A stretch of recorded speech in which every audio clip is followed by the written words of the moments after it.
Alrighty, everyone. I hope that everything is working good. I'm just going to wait a few seconds here and just get a few people to give me a thumbs up or something of the sort. Just let me know that audio is working, video is working, and that everything is live and you guys are good to go. So please do that for me in the comments, and we will get started in just a second.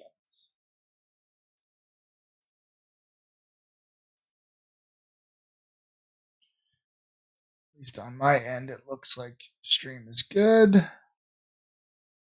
Doesn't look like there are any obvious issues. So assuming that audio is good, we are gonna just run this out there. So looks like we got at least one.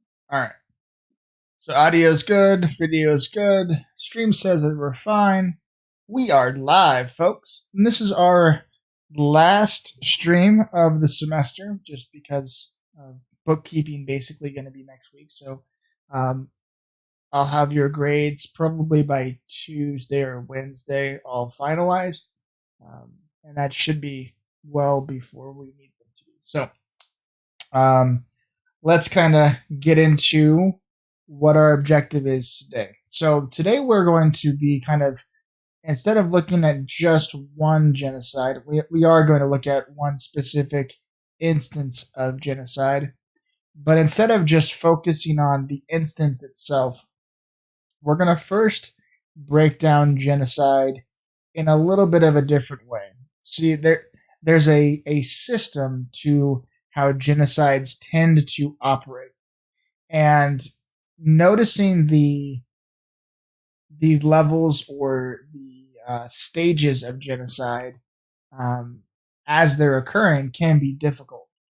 And then when we look back, we go, oh, that was clearly this stage or this stage. And there are 8 of them. And they're pretty much a logical pattern that you would probably think, in order for a genocide to occur, what goes down in between. Because you can't, obviously, like we talked about before with the Holocaust, you can't just go from we're not killing anybody to let's murder everybody. There is a slow burn, as it were, to get everyone more or less complacent or, buying into that particular action. So how do dictators and world leaders that seek to destroy an entire population, how do they go about it? And what are the stages to do so? So, like I said, there are 8 of them. The first one is classification.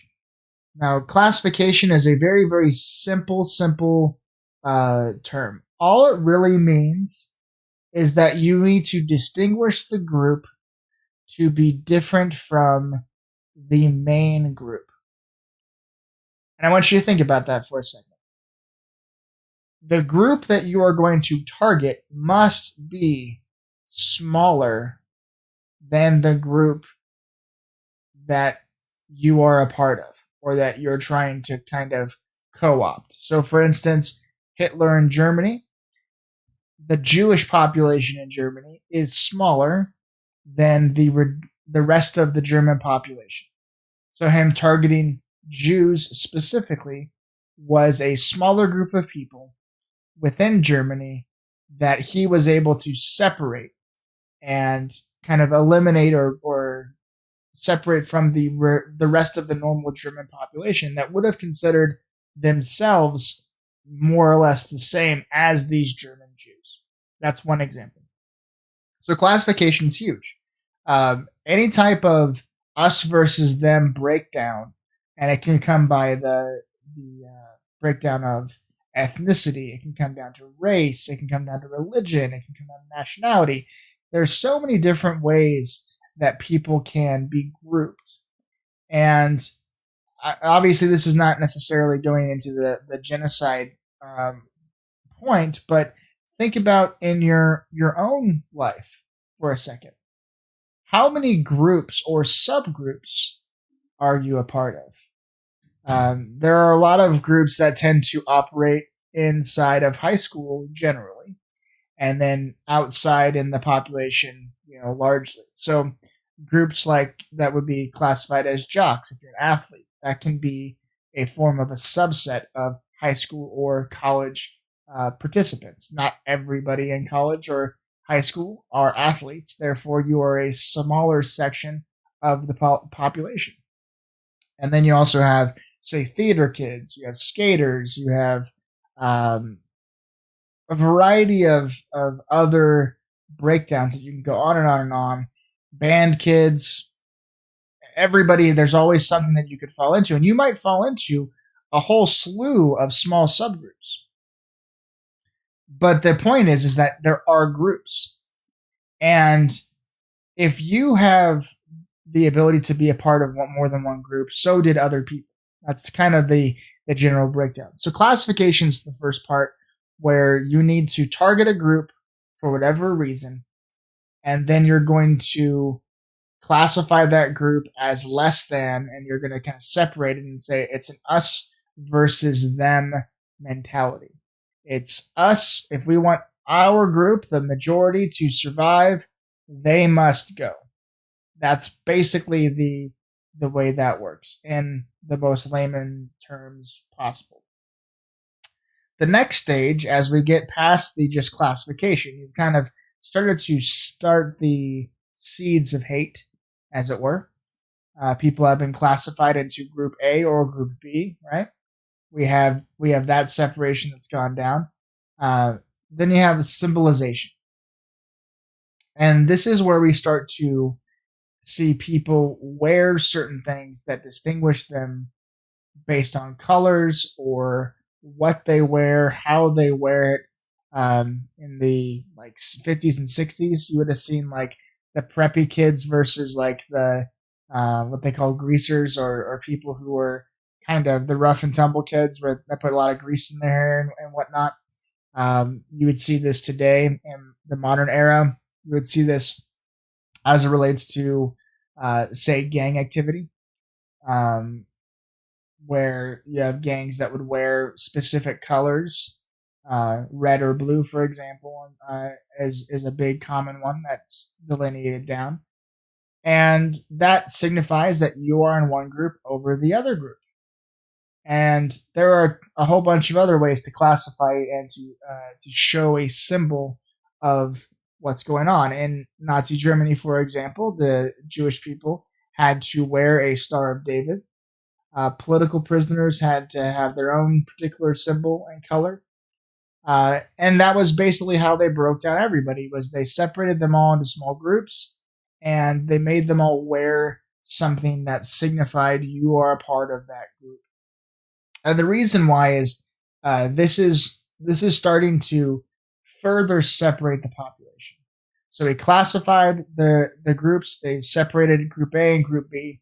And then we said, Group B, you have to wear this particular, badge, or you have to have this particular ID, because we need to know that you're part of Group B. We're not telling Group A they have to wear something. We're telling Group B they have to wear something to signify that they are that group. The next stage that usually ends up happening is something called dehumanization. This is when you start to see people devalue the secondary group as less than human. So they don't so much care. They start to care less about what the other people are going through. So Group A looks at Group B people and says, oh, well, Group B has it hard. That sucks. And then they move on with their day and nothing really changes. That's kind of what dehumanization starts to do. They start to look at them as less than human. They start equating them as animals, vermin, insects, diseases, and the natural justification for the next several stages is going to be kind of centered on dehumanization. In order for you to get comfortable, or for anyone to be comfortable killing somebody else, they have to, or at least most people have to, not recognize them as human, or lower their status so much that it's just like squashing a cockroach. It's just like killing termites or something like that. It's a nuisance. It's a pest. It needs to get eradicated or killed. And that's kind of what dehumanization starts to do. It builds that animosity, that little bit of hate, and then it also equates that group with something that's less than human. And that way, people are going to be less torn up about having those individuals killed. All right, now we're on step 4. And step 4 is something called organization. Now, this is usually going to be organized by the state. Sometimes it could be informally, if it's like, say you have an extremist group that works with the state, but isn't like the official group. Say, for instance, if the Nazi regime controlled the government, but the SS wasn't actually, the secret police for the Nazi regime wasn't actually part of the Nazi governmental structure. Say that was like somehow separate from all of that.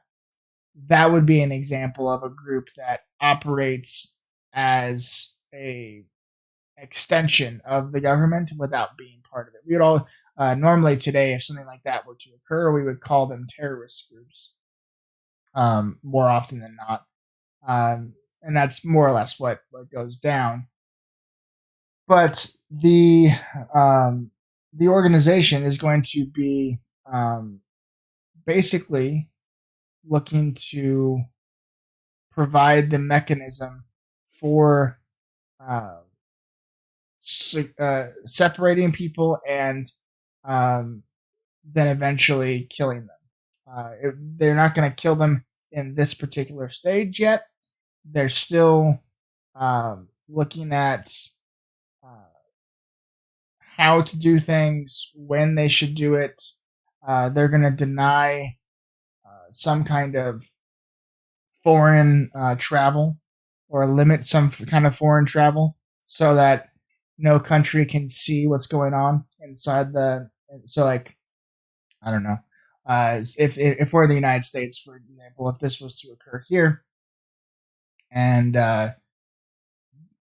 in the United States, people would just be denied outright from every country. That's kind of what would occur. Now, there are reasons for you to deny travel from countries. Obviously, the pandemic was one of them that we're going through now. But if you're looking at stages of genocide, this is one of the ones you would do, and it would be to limit the exposure of that country to the open world to kind of play it up. If you want to look at, like, say, North Korea as a country that locks down their borders pretty heavily to where they don't really allow anyone to come in, that is a good example of a country that has communication for its members at such a low level that it's hard to see anyone getting real information from North Korea that's not state sanctioned. All right, so organization, the groups are going to either through the state or through like these terrorist type groups, they're going to be preparing and planning for a genocidal killing. They're going to do all of the steps that they need to get ready for it, but they're not going to go through it just yet. All right, step 5. Polarization. This is when we see extremists drive groups apart. This is when we see hate groups forming and broadcasting massive propaganda, devaluing the humanity like before, but now at a much more targeted way. And the reason why they're doing this is, remember we said that you can't just go from 0 to 100. You can't go from no one's dying to everyone's dying. You have to slowly build up to that to get people comfortable. This is the stage where the country that wants to commit the genocide, or the group that wants to commit the genocide on the other group. So Group A versus Group B. Group A wants to commit the genocide on Group B. And in order for that to happen, part of Group A is our extremist group. We're going to call them Group C. Okay. And Group A is still pretty big. And Group C is trying to fan the flames between A and B. And they're basically trying to show themselves as we're just the same as A. And polarization is basically that small group trying to get Group A more and more heated at Group B. So you see this hate group broadcasting propaganda, calling them out for a variety of crimes, whatever the crime, whatever you can find really is necessary. And the reason why they're doing that is they want to get Group A to start to hate Group B all on their own. They want to kind of lead them to where they need them to be without having to do a lot of the heavy lifting. So think about it in the sense of like, if someone goes to a party and they want a fight to break out, they don't necessarily have to throw the punch themselves. They just have to walk up to somebody and say, hey, that person was talking about you and he said this, this, and this. What do you think about that? And then you go to somebody else and say something else, and quickly it gets out of hand because all these people think that everyone was talking crap about them, and then a fight breaks out. All because they were kind of played by a secondary group. And that's what polarization starts to become. These groups are going to get polarized or separated, and even more so be pushed apart by this idea of hate. All right, stage 6 is preparation. This is when they're going to, the group that is going to eventually deal with the genocide by getting killed, this is when they are going to be targeted and separated from the population. This is when we're going to see the concentration camps. This is when we're going to see lists of people like you have to report to this place at this time and you have to go to these areas, whatever it is. Whatever happens, this is the preparation stage, is separating the people from where they were and going to other places based on the government or the terrorist groups or whatever, kind of pushing them to do that. And why would they want this? Well, so Group A is having Group B go to concentration camps. Why would they do this? Because not all of Group A yet is fully on board with genocide. They're not fully on board with killing people necessarily. They might feel a little resent. They might be angry. But not everyone is ready to just kill everybody simply because they're a little upset. And this is a way for the people who are on the fence, who are like, should we, shouldn't we kind of thing. They're going to have less of a, it's going to be less in their face. Think about it this way. Like you see stuff on the news right now. Coronavirus, all this stuff going on, thousands of people dying. And yeah, we're a little worried in Arizona, but our numbers in Arizona aren't extremely high.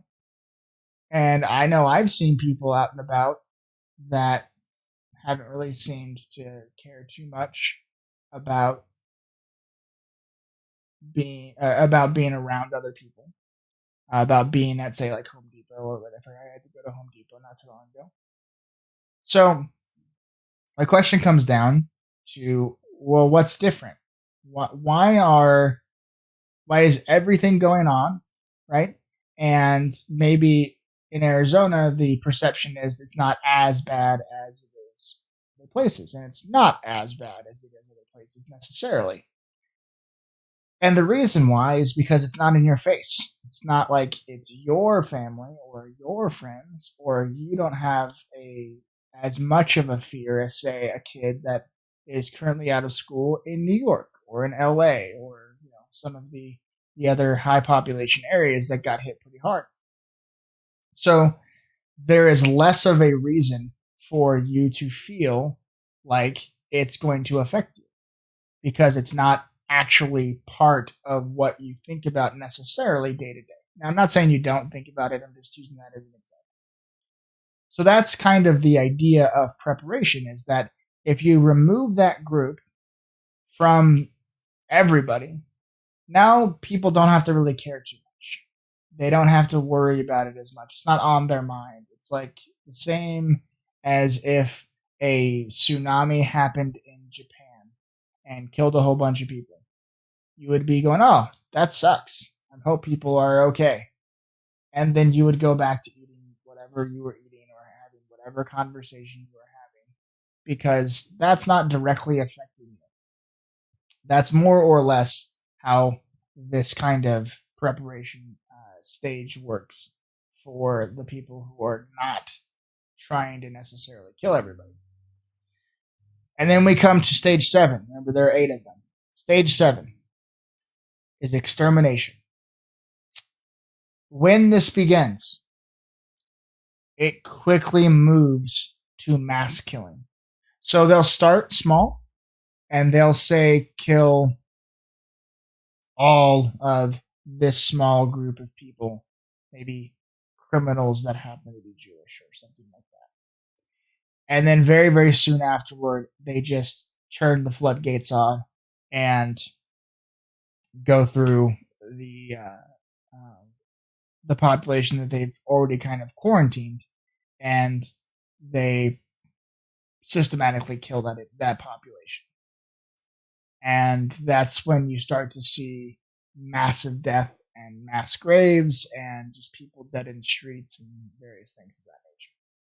And that extermination stage isn't even the final stage. It is the catalyst to the next stage. It's that thing that happens, and then after all is said and done, people are going to have a moment where number 8, denial will set it. It's the 8th stage. It always follows the genocidal extermination. And it is basically where you see the perpetrators, the people who committed the act. They're going to dig up the mass graves. They're going to burn bodies. They're going to cover up whatever evidence they can. They'll intimidate any witnesses if they have them. They're going to go through all to basically establish that they did nothing wrong. And this is going to be the main system going forward. They're going to have this denial period where they look at them and say, well, we were just protecting our own. We were just doing this. And they have no correlation between what they did and whether or not it is bad or negative or various other forms of the word. That's where we hit stage 8. But here's the really interesting thing about the stages of genocide. It's not like you go from 1, then you go to 2, and then 2 to 3, 3 to 4, 4 to 5, and so on and so forth. Basically, all of the levels below continue to occur even after you've gone to the next thing. So, for instance, you go from classification to symbolization, right? You still see massive amounts of classification, even though symbols are starting to be used to distinguish people. You still see both classification and symbolization when people are getting dehumanized. You still see all of that. So think of it less of a 1 to 2, 2 to 3, and so on, and more like a threshold. Once this bar gets filled up, the next bar fills, but all of the previous levels are still going on. And the reason why that's important is in stage 8, you might still see people getting killed en masse. You might still see people getting exterminated in different camps or whatever, and still people at the same time having some denial periods. All right. So we talked all about the 8 stages of genocide, And I just want to have you guys. I'm going to highlight one specific instance of not too um, uh, recent past, um, and I'm going to recommend a movie to you. Normally, I don't do this, but I think that this is something that would you would have interest in if you're interested in seeing something like this in action of a real event. Albeit, I don't know if everything in it was 100% accurate. Um, but the movie itself is a really good movie, and it is called Hotel Rwanda. And this is going to be highlighting an issue that happened in the country of Rwanda in Africa between two tribes that exist in this particular area. Now, a lot of the problems for these tribes started when European imperialism occurred. So, to give you a little bit of background about Rwanda, when the Dutch specifically, when they came to Rwanda and Africa, all the European countries came to Africa. The Dutch were one of them. They came to Africa and they grouped the African natives of the area now known as Rwanda. They grouped them into one of two tribes, the Tutsi and the Hutu. Now, as I understand it, and as it has been explained to me, when the Dutch came to this particular area, they had a list of features that they thought of as um, good features, physical features, and they had some that they looked at as less than um, features. So some of the ones that they thought were good or admirable was thinner noses, lighter skin, taller, leaner. And remember, this is one group at this time. They're the same relative gene pool. I mean, it's the same tribe, just as like Americans are part of the same group to a point. Um, but this group of Rwandans, they are all part of the same group, and just so happens that some of them have lighter skin than others, and some of them are taller, slender, and have a little bit thinner noses than others. And they grouped these two groups together, or separated these two groups together from each other. And for obvious reasons, the amount of people who are light skinned, tall, slender, narrower noses, and yada, yada, yada, that group is a smaller group than the rest of the population. So the Tutsi are the group that is lighter skinned, smaller noses, and so on and so forth. And the Hutu are everybody else. And why did they group them this way? Why did the Dutch group them this way? Well, for the unfortunate notion of they looked more European.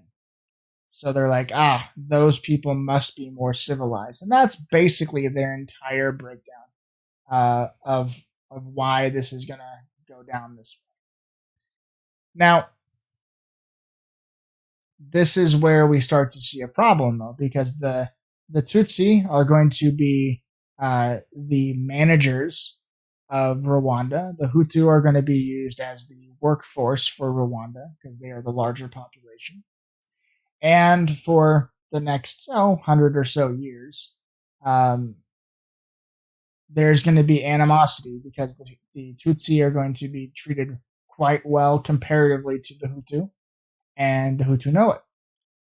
Now, eventually, down the line, as we get to the 80s and 90s, the Hutu, they have gained power in Rwanda. Government has changed. The Dutch have left. And now, all of a sudden, the Tutsi are now the minority population, and they have lost all political power. or at least most political power. And this is going to be the breeding ground for the movie Hotel Rwanda. And I encourage you to watch it. It's a really, really good example of these stages of genocide. You kind of like pick up on it right from the very beginning, opening credits of the movie. And you see that the stages of genocide don't just stop. They continue to rotate. You almost go from like 1 to 7 over and over and over again until eventually you hit 8. But I mean, even then, you still see all the earlier stages even after you hit 8. But that's what I would ask you to do is if you can get your hands on it. I don't know if it's on Netflix or Hulu or Amazon or anything like that, but I encourage you to watch that. It's a very good breakdown as to the movie itself. But as it relates to the question for this week, I want you to be thinking about both the Holocaust and what we talked about today, and how are people or why are people able to get comfortable about genocide? I'm not talking about the crazies like the Hitlers and the Mussolinis and all those nutballs. I'm talking about the regular people. How are they able to come to grips with actually having a genocidal event go down? I want you to think about that as you look at the question. And that's basically where I want you to kind of settle in and just kind of explain in your own words what you think it means for someone who's a normal person to kind of go, I'm okay with this group dying, and go from there. If there are any comments or questions, this is our last live stream. Please remember that there's about a 30-second delay or so from when I'm speaking right now and when you hear it.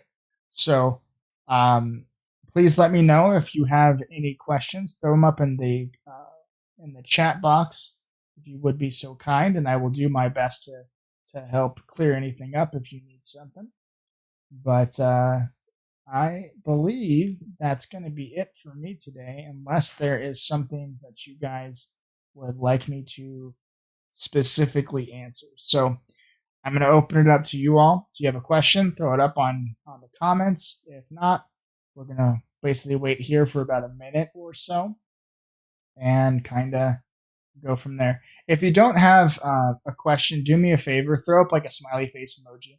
That way I can just count who's watching and the emojis and see if we're all kind of good to go. Oh, you can always get more lectures from me if you like. I'm going to be redoing quite a bit of my curriculum stuff and doing a little bit more refined videos than some of the stuff. I know some of it is was kind of thrown together last minute just because I wasn't as prepared as I would like. So my hope is that I will have the history series done sometime soon. But hopefully everyone saw grades were updated. We're all good there. But yeah, good to go.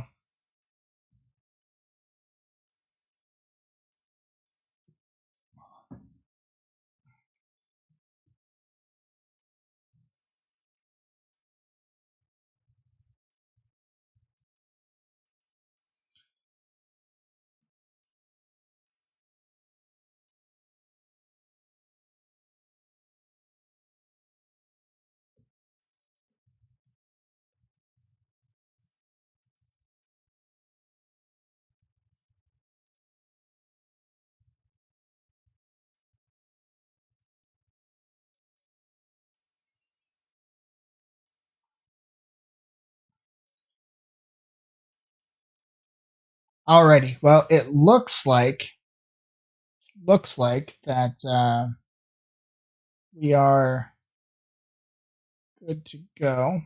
Doesn't look like anyone has any issues. I don't see anything. So, I guess looks like we're all good to go. Alrighty. If you haven't done the discussion question, please do that. Otherwise, I will see you guys in a later date. Hopefully, everyone stays healthy. But I will end this here. And we will kind of figure it out. So, good luck, everyone. Stay safe, stay healthy, and I will hopefully see you next semester. Grades will be finalized next week, and everything should be good to go. Alrighty. Have a good one, folks.